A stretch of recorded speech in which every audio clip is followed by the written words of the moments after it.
ay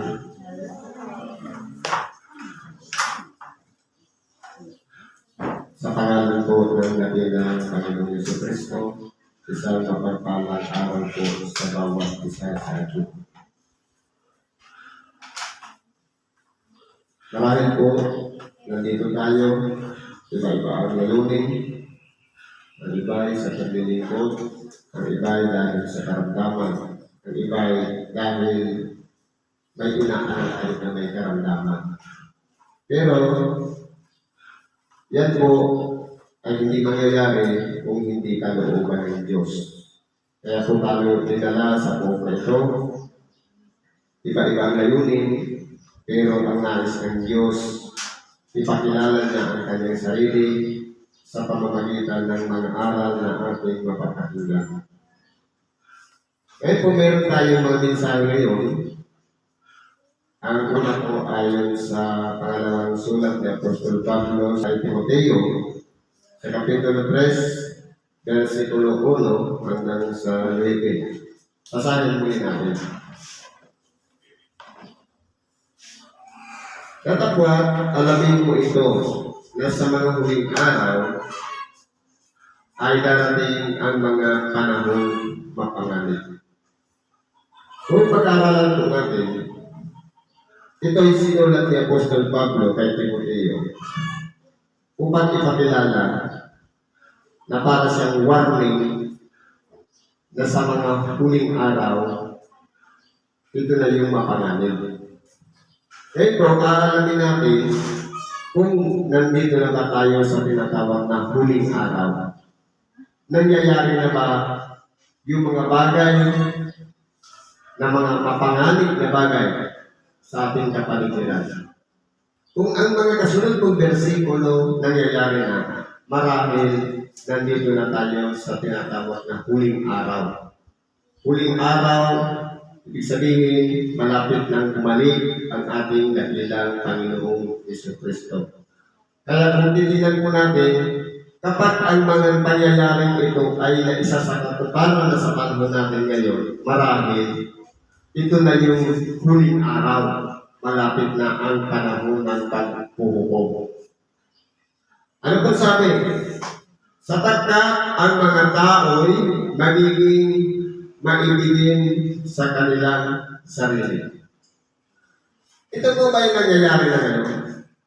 Na ang tao wala pong ibang tinitingnan ang sarili lang. Kumbaga, okay na yung sumikat, ipakilala ang sarili, makagawa lang siya ng para sa kanyang sarili. Wala siyang pakialam sa iba. Ang mahalaga siya lang. Kumbaga, iniibig lang ang sarili kahit may lumalapit ng humihingi ng limos, wala siyang pakialam. Kahit may lumalapit na nangangailangan ng tulong, wala siyang haba. Kumbaga, ganun. Kapag nangyari na po yun sa isang tao, marahil ito na yung kasimula na malapit na tayo sa panahong mapanganib. Ano ba sabi dito? Maibigin sa salapi. Kumbaga, yung atensyon ng tao, yung puso niya ay nasa pananalapi, nasa kanyang mga pinagpamuran. Kumbaga, ayaw pa rin ibahagi sa kapwa. Sinasarili lang ang kanilang salapi na nakukuha sa pamamagitan ng pagpapahog, kung yan man ay naging arawan man o sahod. Kumbaga, pansarili lang. Ano ba sabi nito? Mayayabang. Ang mayayabang, sabi sa Bicol, hambog. Kumbaga, ang tingin niya sa sarili, siya ang pinakamagaling. Ang iba ay hindi marunong. Kumbaga parang tinitingnan yung sarili na itinataas lagi ang kanyang sarili.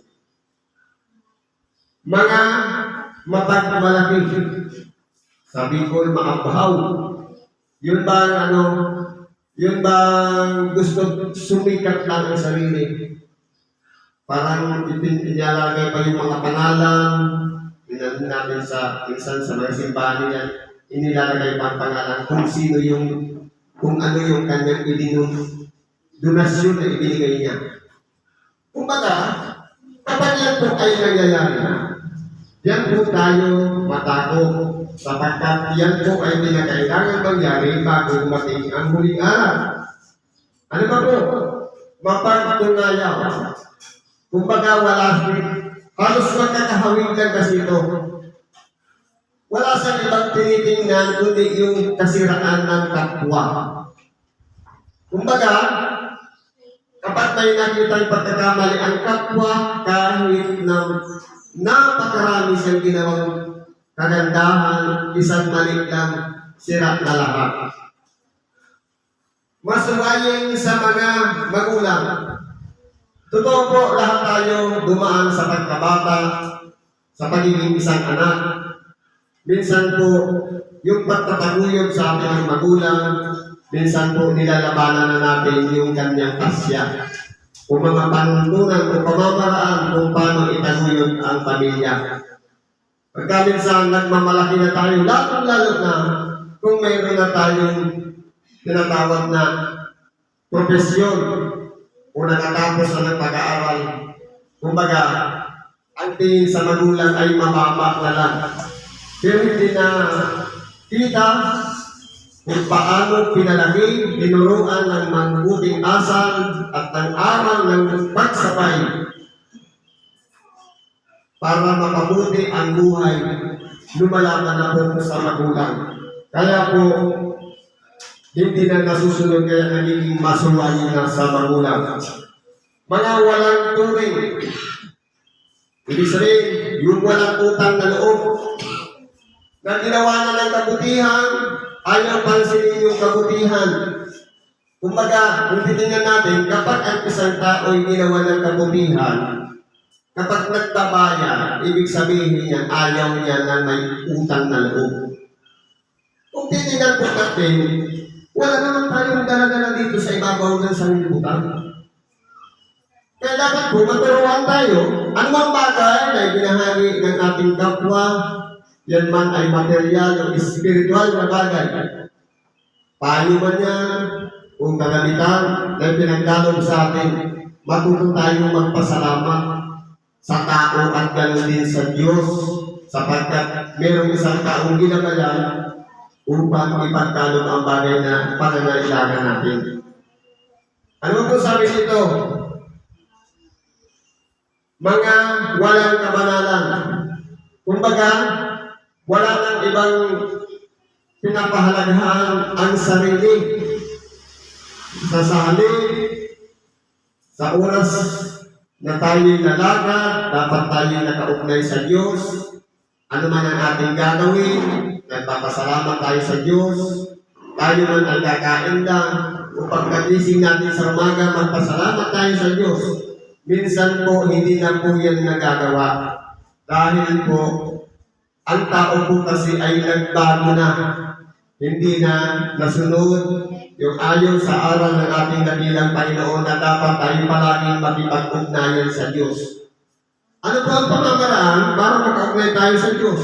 Wala pong iba panalangin sa pamamagitan ng ating mga paghibig, pagdaing. Dapat nating idalangin natin lahat sa Diyos ang ating mga hinaing. Hindi lang sa oras ng pangangailangan tayo nakaugnay sa Kanya. Ibig sabihin, kahit wala tayong karamdaman, manalangin tayo. Kahit tayo nasa mabuting kalusugan, wala tayong problema, manalangin pa rin tayo sa Diyos. Hindi yung sa oras lang ng kagipitan, saka tayo hihingi. Sa oras lang na tayo'y hapong-hapong na sa karamdaman. Kumbaga, naubos na yung ari-arian, naibinta na lahat, pero hindi pa rin gumagaling parang last. Kumbaga, panghuli na lang lalapitan natin ang Diyos. Dapat po, kahit tayo man walang karamdaman, nasa mabuting kalagayan, manalangin tayo sa Diyos. Lalo na sa mga oras ng kagipitan, mas lalo tayong manalangin sa Diyos. Dapat pare-parehas lang. Sa mabuting mga kalagayan, una sa masamang kalagayan, dapat po tayo'y manalangin at palaging makipag-ugnayan sa Diyos. Yan po ay pamamaraan na kapag tayo dumadalangin sa Diyos, ipapakita natin yung kabanalan sa pamamagitan ng paghihingi ng tawad kung tayo man po ay nagkakamali o nagkakasala. Walang katutubong pag-ibig. Ibig sabihin, yung mga sinauna, na kapag ginawa tayo ng kabutihan, matuto tayong magpasalamat sa taong gumawa sa atin ng kabutihan. Kumbaga, kapag binibigyan, parang wala lang. Parang taling wala lang kapag binibigyan. Hindi ba nangyayari na yun sa mga kabataan na yun? Pasalamat tayo kung mayroon pang mga kabataan na kapag binigyan, nagsasalita ng thank you. Pero may mga kabataan na yun na pag binigyan mo, parang wala lang. Yan po, nangyayari na po yan ngayon. Mga walang paglulubag. Kumbaga, hindi pa rin nakikialam sa mga bagay na mabubuti. Kumbaga, halimbawa, palagi parang masama ang tingin sa kapwa kahit ginawa na ng kabutihan. Kumbaga, magkakahawig-hawig lang kasi ang mga bagay na ito. Mga palabing-tanging. Wala pong iba yung kahit na hindi naman ginawa, nagbibintang. Yung mga nag-iimbento ng mga bagay na ikasisira ng kapwa na wala namang pruweba. Kung titignan po natin, kahit sa kaso, kung wala namang ebidensya, hindi ka talaga mananalo.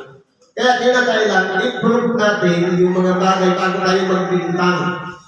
Sapagkat kung yan po ay nangyayari na marahil, ito na po yung ginagamit ng kasamaan para ang taong paiksiin ang utak magbintang sa kapwa. Sa halip na pahabain, sa halip na pakinggan din ang salubin ng isa, ang mangyari, hindi masama yan. Ang mangyari, pakinggan lang yan yung nagreklamo. Pero yung nireklamo, hindi tinignan ano ba ang salubin niya, bakit siya nireklamo. Kaya kung titignan po natin, dapat po matuto tayo umunawa sa kalagayan both side, kabilaan, para malaman natin bago tayo makapaghusga. Sapagkat kung tayo nagbintang na wala naman katotohanan, karating po tayo sa tinatawag na paghuhusga. Ano po sabi dito? Mga walang pagpipigil sa sarili. Sa halip na gawan lang ng kabutihan ang kapwa, kumbaga wala ng kontrol sa sarili. Yung nandiyan na sa halip na kaunawa na tayo, ituro natin sa ang mga mabuting bagay, sa mga kabataan, sa ating kapwa. Kumbaga, napabaliwala na po yan. Dahil po, ang mga tao, kapag nagmumula lang sa kanyang sarili, pwedeng magtaas siya ng kanyang sarili. At kapag hindi na napigilan ang sarili, pwedeng ikapahamak din ang kanyang sarili, pati ng kanyang kapwa. Kaya kung titingnan po natin, kapag ang isang tao mayroong mga himutok o sama ng loob, kapag yan po ay nilalabas parang tumbang po yan.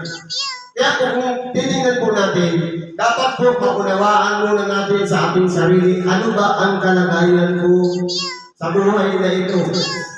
Upang hindi ako mapasama, upang hindi ako mapahama.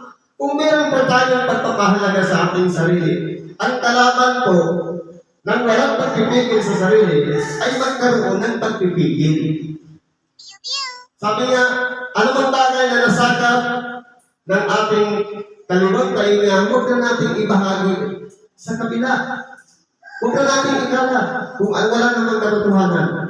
Sapagkat kapag yan po, hindi tayo nakapagpigil. Sabi nga, ang isang dila ay isang maliit na apoy na pwedeng katulad ng isang gubat, pwede niyang sunugin.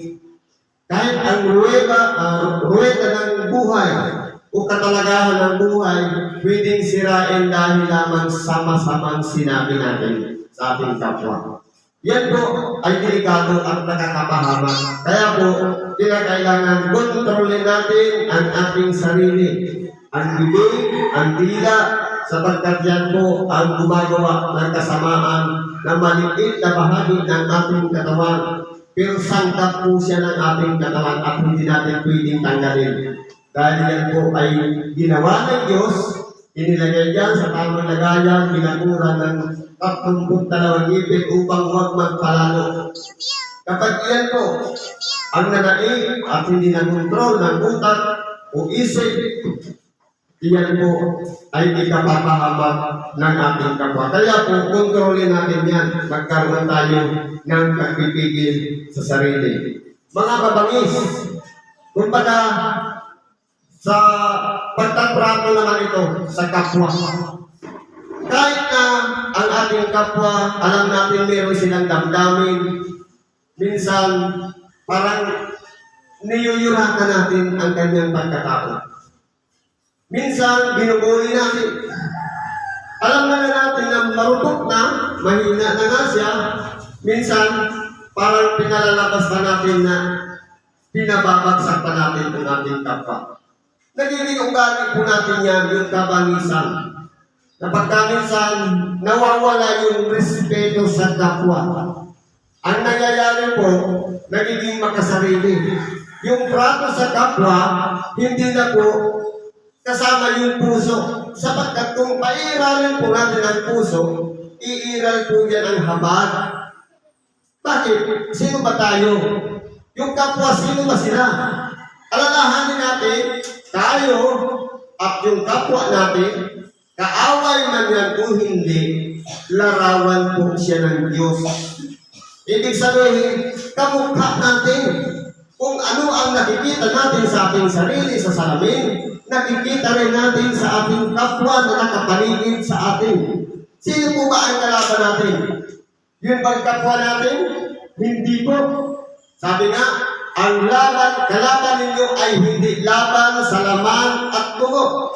Ibig sabihin, hindi kapwa-tao ang kalaban natin, kundi ang kalaban natin, mga espiritu umuudyok sa bawat isip ng tao, kaya siya nakapagsasalita ng pagmumura, nakapanglilibat, naninira ng kapwa, gawa po yan ng masasamang espiritu umuudyok sa ating isip, kaya tayo'y nakapagsasalita ng hindi mabuti sa ating kapwa. Kaso, tayo pong tao, kapag ang isang tao ay nagmura, halimbawa, dahil nga, kumbaga, nananahimik tayo, minura tayo, mabilis tayong mag-counter o sumagot ng mura din. Kung isipin natin, yung nagmura, siya ang gumawa ng masama. Tayo, hindi tayo sumagot, nasa bahagi tayo ng kabutihan. Kaya gumanti tayo ng mura din, dalawa na tayong mapapahamak. Pero kung meron tayong pagpipigil o pagkukontrol sa sarili, hindi na tayo makakaganting sa Kanya. Ano pong gagawin natin? Idadalangin natin yung taong nagmura para maglinaw ang pag-iisip, magsisi siya at huwag na niyang ulitin ang pagmumura. Dahil kapag sarado po kasi ang pag-iisip, kahit anong bagay na payo, advice tayo ng magulang o kaibigan pa, kapag sarado po ang pag-iisip at naririyan ang galit sa kanyang puso, wala po talagang buwan kasi punong-puno siya. Anong kailangan natin? Kung hindi natin kaya kausapin, idalangin natin. Sapagkat ang Espiritu Santo ang magbabago sa Kanya. Gabay ng Diyos, yan po ang magtuturo upang baguhin ang isang tao na hindi magawa sa pamamagitan ng pakikipag-usap. Dalawang bagay po kasi ang kailangan ng tao, spiritual at physical. Payo ng kapatid at idalangin natin, Espiritu Santo mismo ang magbabago sa Kanya. Dahil kapag nabuksan na ang pag-iisip niya, ang mangyayari po niyan, magsisisi siya. Mas maganda kung halimbawa, lumapit po sa pasensya ka na, namura kita. Napakasarap pakinggan. Kung ang isang tao'y nasa mataas na kalagayan, minaliit tayo, siya naman ay humingi ng tawad para mas mababa pa ang tuloy ang kalagayan niya kisa sa atin. Dahil hindi naman niya ang kanyang sarili para lamang makapaghingi ng tawad. Ano mo kung sabi dito? Mga hindi, mga maibigin sa mabuti. Kaya kung titignan po natin, nauso ngayon ang mga bisyo. Nandiyan yung alak, nandiyan yung sigarilyo, nandiyan yung pambabae, at kung ano-ano pang mga masasama, pagnanakaw. Yan lahat, kita ng naman. Ngayon, kung hindi na natin tinitingnan kung iyan ba ay mabuting bagay o masamang bagay, dapat kasi marunong tayong kumilala ng mga mabubuti at ng mga masasama. Kung iyan ay masama at ikasasama natin, huwag na natin gawin. Pipiliin natin yung mga bagay na mabuti. Ano nga ang sabi doon sa Santiago 4:17? Sa nakakaalam ng paggawa ng mabuti at ito'y hindi ginagawa, ito'y kasalanan sa kanya. Halimbawa, may lumapit sa atin. Wala siyang nakain. Tayo'y may kinakain na kaganyan ng kamay. Yung pagbigay ba sa kanya na siya'y nagugutom, gawang mabuti. Kung yan ay gawang mabuti tapos hindi natin ginawa, kasalanan natin yun. Yun po yung pagbabakaya ng tagukom, yung aral na tinanggap natin na yung paggawa para ng mabuti sa ating kapwa, pagkatapos hindi natin in-apply sa ating sarili at hindi natin ginawa, tayo po ang hahatulan doon sa bagay na nauunawaan natin yan pala ay mabuti. Bakit hindi ko ginawa? Hindi na po pwede magsisi ka na sabihin ay sayang hindi ko nagawa. Tapos na yung sitwasyon. Lamang sa susunod na pagkakataon, kapag muling mangyari yung ganon, kinakailangan huwag na natin ipagkait kung anong meron sa atin na ibibigay natin sa ating kapwa. Ang mahalaga, yung mga gawang mabuti, yun ang priority natin at hindi yung bagay na masama. Dahil hindi natin alam. Kahit sabihin pa natin, tayo'y nananalangin. Yung mga walang makain, nananalangin din yan. Sabi nga, anumang ginawa mo sa mga maliliit na ito, ginawa mo sa atin. Ibig sabihin, kung ipinagkait natin ang kaunting pagkain sa ating kapwa, ipinagkait din natin ang mabubuting bagay sa Diyos. Sapagkat nananahan din ang Diyos doon sa mga mababang kalagayan. Kasi lahat naman tayo nananalangin.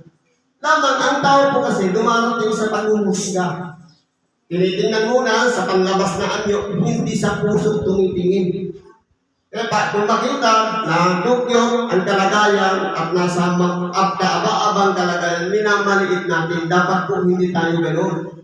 Kundi titingnan natin, tao rin siya, may pakiramdam at meron din siyang sa sarili niya na hinahanap niya rin ang Diyos. Paano kung nananahan doon ang Diyos sa taong yun, tapos ipinagkait natin sa Kanya ang isang bagay na hinihingi niya? Hindi ba kung ginawa natin yan sa Diyos?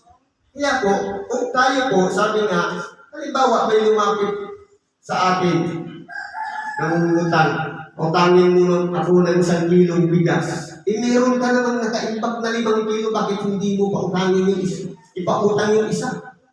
1 kilo lang naman ang hinihingi niya. Dahil sabi, kung ano yung ginawa natin doon sa taong yun, ginawa din natin yan sa Diyos. Paano para pararamihin niya ng Diyos? Doon nga sa pinagkatiwala lang sa atin na 5 kilo, hindi na natin ibinahagi. Paano pala kung anghel ng Diyos sinumo? Sige nga, subukin mo nga yung tao na to. Meron siya ngayong palay, lapitan mo nga kung bibigyan ka. Paano kung anghel pala yun?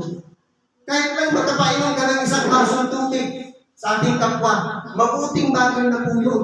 Ang mahalaga, naibsan yung uhaw ng isang tao dahil lamang sa 1 basong tubig na ipinagkaloob natin sa kanila. Kaya po, kung titingnan po natin, kapag ang tao sa ngayon, hindi na iniibig yung kabutihan, kundi kasamaan na lang yung ikapapahamak ng kapwa, marahil nandito na po tayo sa tinatawag na huling araw. Ito na yung mga mapanganib. Ano pa po? Mga lino. Yung lino, yung traidor. Kaibigan natin, pagkatapos, pagdating sa gipitan, nagiging traidor. Kumbaga, bumabaliktad.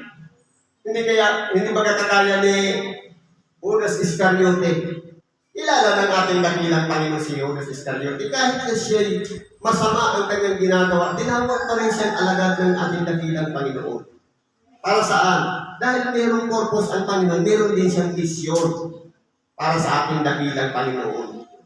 Kaya po, siya po ang unang naging lilo sa ating dakilang Panginoon. Siguro naman, sa atin naman, halito, magkakaibigan. Tapos, minsan, pagdating sa kagipitan, mayroon din magiging lilo o kaya magtatraidor. Ipagkakanulo ang isa. Kung titignan po natin, nasaan na yung pagiging magkaibigan? Nawala na po. Kaya mangyayari yan, magiging makasarili yung isang lilo dahil titignan niya, kumbaga, dapat hindi siya kasali sa kapahamakan. Kaya, magiging lilo siya. Magtatraidor siya dun sa grupo. Ang mangyayari yan, ipapahamak niya ang lahat. Siya lang ang hindi mapahamak. Yan po, nangyayari din yan. Ano ba? Mga matitigas ang ulo. Ito naman po ay umaayon doon sa mga tao na hindi baga ang estado natin sa buhay dito sa ibabaw ng sanglibutan, iba-iba. Mayroong mga namumuno, mayroong mga pinamumunuan. May mga leader at may tagasunod. Ngayon po, pagkaminsan, sabi nga, ang leader, ang gawain niya mag-lead kung paano ang mangyayari o ano ang magiging sitwasyon ng grupo. Ngayon, kung halimbawa hindi sumunod yung pinangungunahan o yung mga tagasunod, ayaw niyang kahit na ito'y kailangan gawin mo at ayaw niyang gawin, ang tawag niyan, matitigas ang ulo. Kumbaga, may sarili na rin sa gobyerno at ayaw niya nang magpasakop sa gobyerno ng iba. Kung titignan po natin, sa buhay natin dito sa ibabaw ng sanglibutan, dapat po maging masunurin tayo sa mga taong naglilid sa atin. Sapagkat kung tayo po'y sumalungat doon, tunay nga po na iyan na ay hindi nakabubuti at dikta na yan ng kalaban ng Diyos para patigasin ang ating ulo. Ano ba po? Mga palalo o mga hambog. Yung mga palalo po kasi, kung titingnan po natin, tayo pong tao, dapat po, meron tayong iniingat-ingatang bagay sa ating sarili, yung pagkatao natin. Pero po, kung tayo po ay nagiging palalo, kumbaga, itinataas natin ang ating sarili. Kasi iba po kasi yung nais papurihan ng kapwa kaysa sa sariling pagpupuri sa sarili. Yung nagbubuhat ng sariling bangko, yan po ay nakakapahamak din. At kinakailangan lumayo tayo sa mga bagay na iyan. Huwag po natin ipagkakatiwala ang ating sarili na tayo maging palalo sa lahat, na tayo na yung pinakamagaling, tayo na yung pinakamarunong. Dapat po maging mapagpakumbaba tayo sa ating kapwa. Ano mang bagay na meron ng ating kapwa na mas mababa kaysa nalalaman natin, irespeto natin siya dahil yun lang ang naabot ng kanyang pag-iisip. At huwag natin sasabihin sa ating sarili, wala ka naman palang alam. Kapag sinabi natin yan, magiging palalo tayo. Sabi nga, isipin natin yung mas mabuti ang ating kapwa kisa sa atin. Kapakumbabaan po yun. Kalaban po yun ng kapalaluan. Kaya kung tayo po, tinitingnan natin, halimbawa, ang ating kapwa, maiksi lang naman yung kanyang nauunawaan o kanyang nalalaman. Sabi nga sa English yung IQ. Kung baka hindi niya mag-gets agad, sasabihin natin, loading. Parang miniminus na natin yun. Dahil, yun lang yung kakayahan ibinigay sa kanya. Ngayon, kung halimbawa, dahil alam na natin, hindi pa siya makagets, pagkatapos, yuyuragan pa natin yung kanyang pagkatao, ang katawag po niyang kapalaluan, magtataas na tayo sa ating sarili na ang tingin natin. Ako nga, nag-gets mo kagad, ikaw bakit hindi mo nag-gets? Ganyan po yun. Ano ba sabi dito? Mga maibigin sa kalayaman kaysa maibigin sa Diyos. Ito po, maunawaan dapat natin natin ano-ano po ba yung mga kalayawan, ano-ano po ba yung pagiging maibigin sa Diyos. Unahin natin yung sa Diyos. Ang layunin ng Diyos, kaya nilikha tayong mga tao. Una, nilikha niya ang sangkalangitan at ang mga anghel, arkangeles, tirubines, serapines sa langit. Lahat ng iyon ay nilikha ng Diyos para papurihan siya. Ngayon, nung bumaba siya dito sa ibabaw ng sanglibutan, nilikha niya naman ang tao ayon sa larawan niya, ayon sa kanyang wangis. Ang gagawin naman ng tao, pinaka-purpose bakit isinilang ang tao? Para papurihan ang Diyos. Para makilalang may Diyos at sambahin ang Diyos at sumunod sa Diyos. Kung paano sa langit, kayo din sa lupa. Kung sa langit, doon nagpupuri, nag-aawitan ang mga anghel, dito naman sa lupa, ganun din dapat ang mangyari. Ang problema, nandyan po yung mga layaw. Ano yung mga layaw? Yung hilig ng ating katawan. Bunga ng ating mga mata. Nandyan yung pinasikat ng mga artista. Ina-idolize natin sa halip na ang Diyos dapat ang ginagawa nating idol na papalitan po ng mga artista. Mga sikat na buksingiro, mga awitin na dapat sana Christian song ang inaawit natin. Bakit inaawit natin pagka minsan nilalapastangan pa yung pangalan ng Diyos? Ano pa po? Mga pelikula. Dahil bakit tinitingnan natin yung pelikula kung papaano ang nangyari sa ganitong pelikula? Isang pelikula ng ating buhay. Isang pelikula ng Diyos, bakit nilikha ang tao? Yung talambuhay ng ating dakilang Panginoon, bakit hindi natin yung pahalagahan? Yung buhay-buhay ng mga propeta, ng mga apostol, bakit hindi natin yun ang alamin? At importante po yan, yung talambuhay natin. Ano kaya tayo sa harapan ng Diyos? Tayo kaya kalugod-lugod sa Diyos? O tayo kaya pagdating ng panahon sasabihin sa atin, hindi kita kilala? Ngayon po, napakarami po mga kalayawan. Lalo ngayon, yung mga laro. Ginagawa kayo ng mga laro. Puro na online. Dati noon, ang laro ng bata, pinagpapawisan ng bata. Isang magandang bagay yan na kapag ang bata, pinagpapawisan, energetic ang bata. Pero ngayon, nagmumukpok na lang sa isang tabi, nagpipindot ng cellphone, hindi na pinagpapawisan. Ano-ano pa po? Yung mga bisyo, alak, sugal, sigarilyo, yan ay mga bisyo. Layaw pa rin yan. At pagka minsan gusto natin bumili ng damit, minsan kahit hindi naman kailangan, nabibili natin, layaw pa rin yan. Iba po kasi ang need, isang wants. Ang needs, dahil kailangan mo, kaya mo bibili. Ang wants, yung layaw na po yun. Hindi mo naman kailangan, binili mo. Kaya po, kapag yan po ay nangyayari sa atin, sabi dito, mga maibigin sa kalayawan kaysa maibigin sa Diyos. Kung baga, naging importante na yung mga kalayawan sa halip na ang Diyos. Pagiging magkasarili ka rin po yan. Sapagkat ang pinapahalagahan yung kalayawan nitong pita ng laman isa pangangailangan ng ating nag-iisang kaluluwa o espiritu na walang iba. Kinakailangan, kung dito nga sa ibabaw ng sanglibutan, kumukuha tayo ng insurance para i-secure pagkatapos natin mamatay na meron tayong makukuha.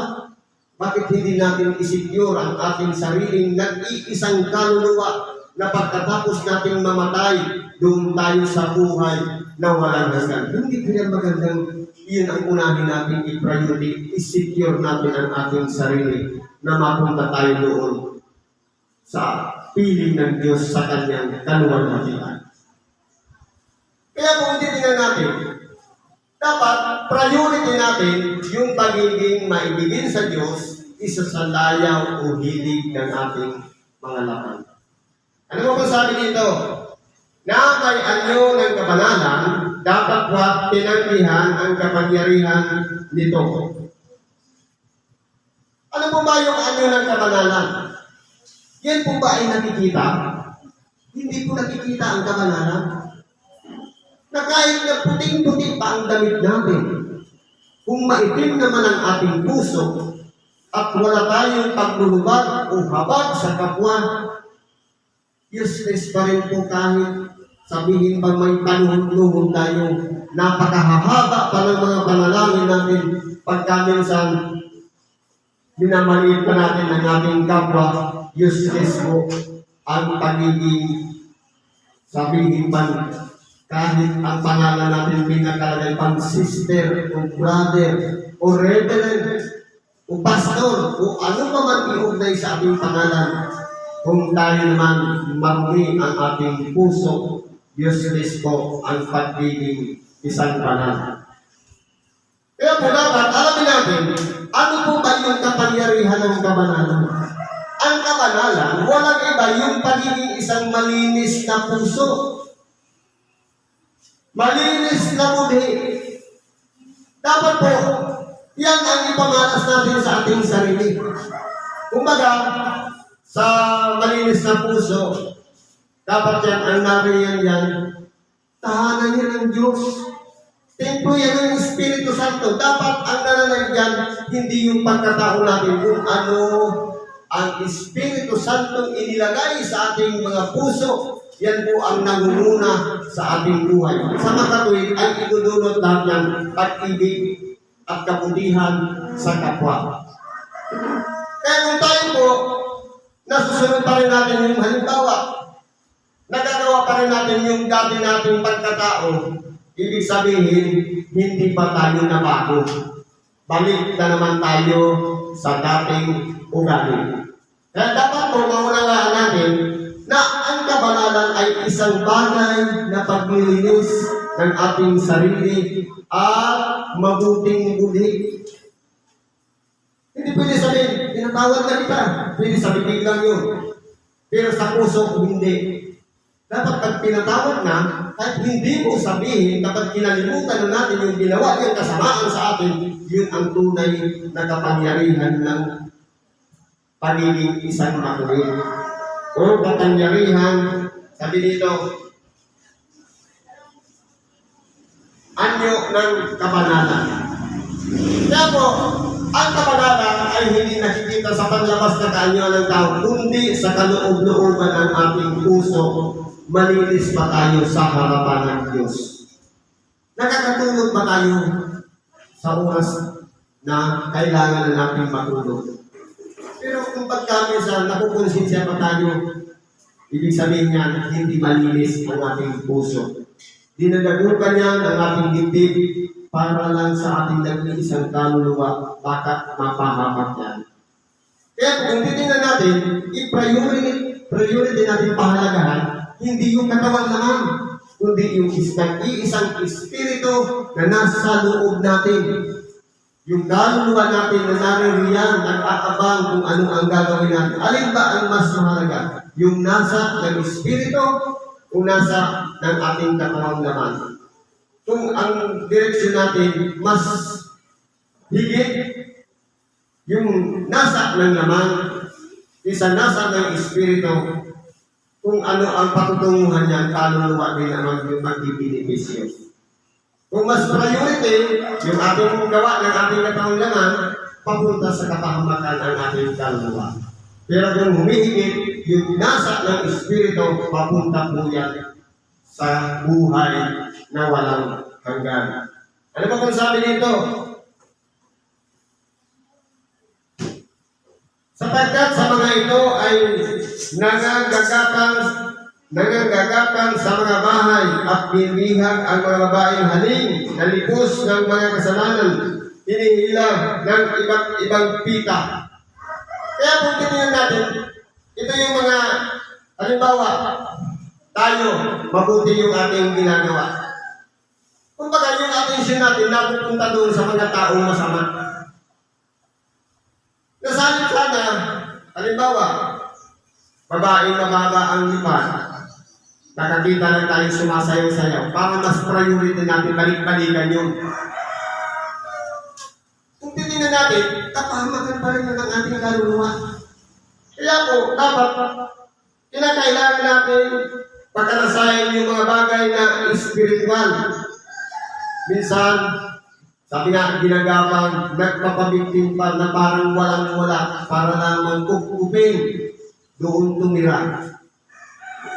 Ano ba sabi dito?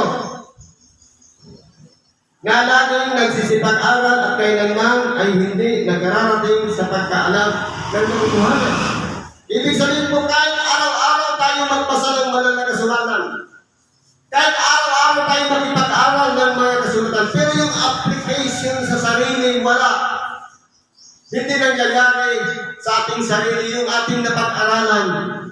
Useless po. Kaya kinakailangan, sabi nga, kinakailangan kung ano yung nakita natin, ano yung napakinggan natin, i-observe natin. At pagkatapos dyan, pag-uwi natin sa ating tahanan, i-apply natin sa ating sarili. Observe and apply.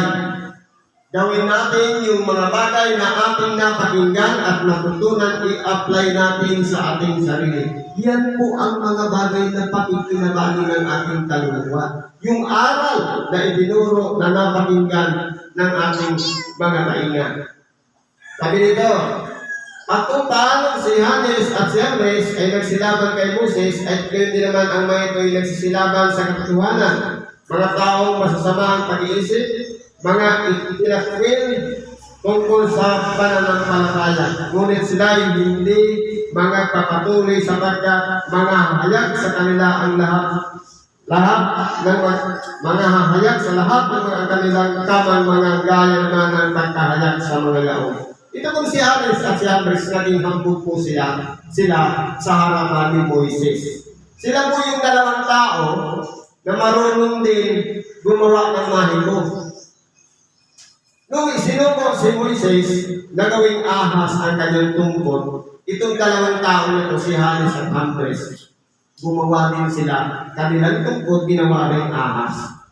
Kumbaga, meron silang paligsahan. Pero nangyari, yung ahas na, yung tungkod na naging ahas na natay Moises, nilamon yung dalawang ahas na ginawa ni Hanes at Jambres. Naging hambog po sila noong mga panahon ni Moises. Siguro, hindi na lang pakikibahagi natin sa oras na ito. Ano po ang ating mga karahingan, karamdaman man yan, kabigatan sa buhay, problema, pag-iigagpis, kalipitan man, idulog natin yan sa Diyos. At hilingin natin sa Kanya may pagtalong, pagkapantaga ng ating buhay. Hingin natin yan sa tulong ng Espiritu Santo, sa pangalan ng Ginang Kristo. Salamat at mapagpalang araw sa ating lahat.